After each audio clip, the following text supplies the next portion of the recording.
Mga ka-fresh, meron akong talaba dito. Ayan, dala ni Epi. And I also got some sauces.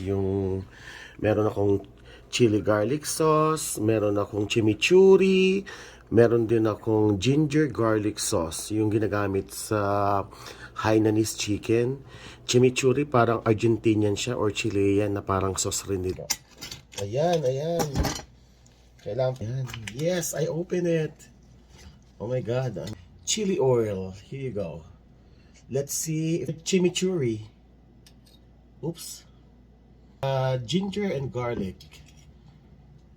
Vinegar. Yung apple cider vinegar. With Lee appearance. Kasi they said, so oyster with sriracha. Let's try. Parang dill sauce or I would say 7. So, ang pinaka the best sa akin is with vinegar. So, ito.